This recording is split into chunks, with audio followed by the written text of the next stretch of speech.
전역하는 병장에게 경례하는 사단장, 영원한 특전사령관 전인범.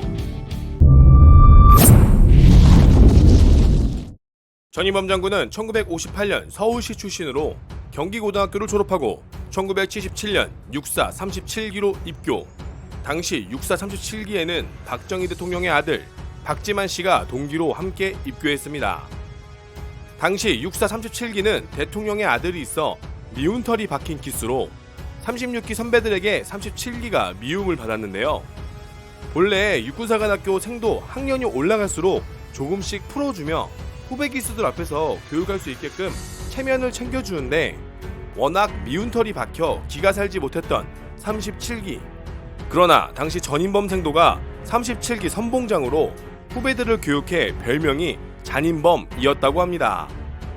37기 동기생으로는 대장으로 진급한 김영식, 엄기학, 박찬주, 중장에는 신원식, 양종수, 이재수, 조복은 등이 있습니다. 1981년 육군 보병 소위로 임관한 전인범 장군은 임관 후 소위 시절 34단 소대장, 중위로 진급해 1군단 전속부관, 합참의장 전속부관을 역임했는데 전속부관이란 장군을 보좌하는 보직으로 말 그대로 장군의 개인 비서와 같은 보직입니다. 전속부관이 되면 본인의 병과 마크를 잠시 내려두고 전속부관 마크를 대신 달게 되는데요. 거기에 모시는 장군님의 별의 개수에 맞게 전속부관 마크에 별이 들어가게 됩니다. 1983년 10월 전두환 대통령의 미얀마 순방에 이기백 합참의장 전속부관 전인범 중위는 대한민국의 역사적 사건인 아웅산 묘소 폭발 테러를 현장에서 직접 목격하고 테러 현장에서 쓰러져 있는 자신의 상관 이기백 장군을 구하기 위해 적의 위협이 완전히 사라진 것이 확인되지도 않았는데 폭파 소리와 함께 현장으로 뛰어들어 이기백 장군을 찾았고 이기백 장군을 업고 병원으로 후송. 결국 이기백 장군은 전신에 붕대를 감을 정도의 부상이었지만 다행히 살아날 수 있었습니다. 이 사건으로 전인범 중위는 공로를 인정받아 중위가 받을 수 없는 보국 훈장, 광복장을 수훈했습니다. 이어서 34단 중대장 시절 최고의 중대장상인 제구상을 수상했으며 한미연합사 우발계획장교, 특전사 연합작전장교, 육군본부 정책장교 등을 거쳐 22사단 55연대 3대대장, 22사단 인사참모 및 작전참모, 대령으로 진급해 9사단 29연대장, 이라크 닭 국적군 선거지원과장, 국방부 대미정책과장 등을 거쳤는데 전인범 장군은 어릴 적 외교관이셨던 어머니를 따라 미국에서 생활하면서 영어를 익혔습니다. 탁월한 영어 실력으로 이라크 닭 국적군 선거지원과장 시절 전세계 파병군들과 함께 소통할 수 있었고 한미연합훈련 시 통역 없이 완벽하게 소통이 가능한 미국 통으로 유명한 군인입니다. 2007년 장군으로 진급하고 합참작전기획부에서 근무 중 아프간 한국인 납치 사건이 발생해 당시 대한민국을 대표하는 카불 군사협조단장에 급파해 인질을 구출하는 데 주도적인 역할을 해내게 됩니다. 이후 2009년 소장으로 진급, 27 보병사단 이기자 사단장에 취임하면서 사단장 시절 많은 여담을 남기게 됩니다.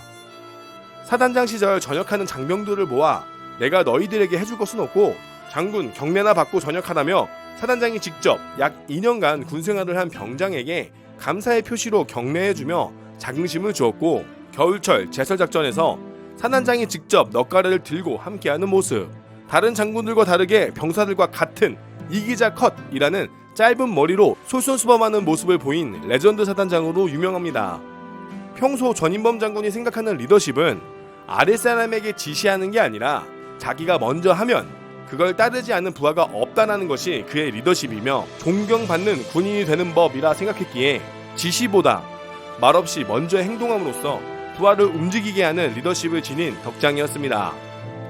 전역하는 병사들에게 무엇을 해줄 수 있을까 항상 고민하던 전인범 장군은 먼저 언급한 병장에게 경례와 이기자 전역증을 만들어 주었는데요. 이기자 전역증은 일반 전역증과 다르게 센스 있는 내용이 들어있습니다. 메이커 부대라 불리는 만큼 부대 훈련이 많고 어려운 곳에서 군생활을 한 애국자임을 증명하고 남성들의 술자리 대화 1번인 군대 썰에도 지지 않기 위해서 이렇게 사단장이 신경써 센스 있는 전역증을 만들어 주었습니다.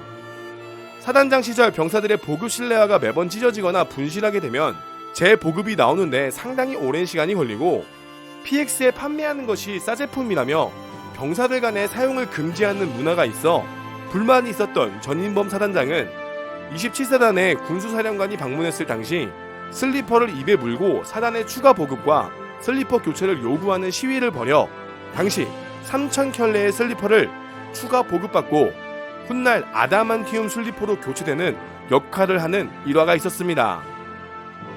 이 슬리퍼는 기존에도 충분히 문제가 있었고 재보급에 어려움이 있었음에도 불구하고 사단장까지 이것까지 신경 써야 해?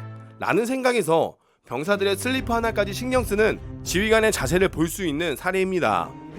이후 2013년 중장으로 진급, 특전사령관에 임명되어 특전사의 처우 개선에 힘썼는데요. 특전사의 강화수당 인상, 보급품 확충, 간결한 훈시, 사제장비 허용 등 특전사 대원들을 위해서 많은 부분 꼼꼼히 챙겼습니다. 특전사의 국회의원들을 초대해 특공무술 시범을 보여준 적이 있는데 그날 식사 시간에 전인범 장군은 특전사 대원들의 전투 식량을 꺼내 보이며 우리 애들이 이런 대우를 받을 애들이 아니다. 더 잘 먹어야 훈련도 더 잘할 수 있다. 라고 호소. 이후 전투 식량도 발전하는 계기가 되었다고 전해집니다. 특전사에서 사제장비 허용에 대해서 전인범 장군이 허용한 이유는 특전사 대원들이 스스로 자신의 목숨을 지키기 위해 혹은 완벽한 작전을 수행하기 위해 소총의 사제장비, 고가의 비인가 장비를 구매해 사용하는 것이 무슨 잘못이 있을까? 라는 생각을 했고 특전사령관 시절 30년간 발전이 없는 소총을 사용하는 특전사 대원들이 자기 돈으로 사제장비를 구매해 전투력을 향상시키는 모습에 미안한 마음이 들었다고 합니다.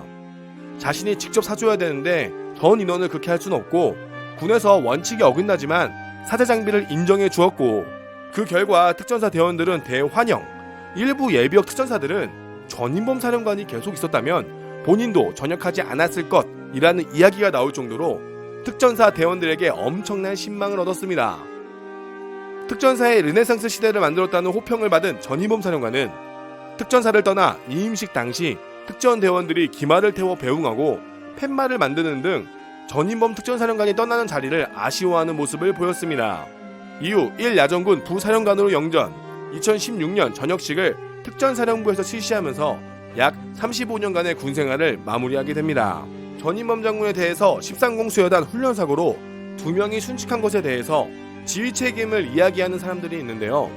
사실 13공 수여단에 대한 훈련 책임은 특전사령관이 모두 다 케어할 수 없는 것이 사실이고 개인적으로 13공 수여단과 해당 교육훈련 담당자들의 잘못이라고 생각을 하지만 전인범 장군은 지금까지 어떠한 인터뷰에서도 13공 수여단 훈련 사망사고에 대해서 회피하지 않고 본인의 책임으로 이야기하고 있습니다.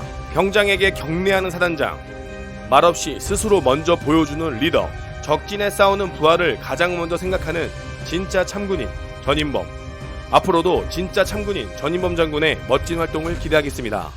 시청해주셔서 감사합니다.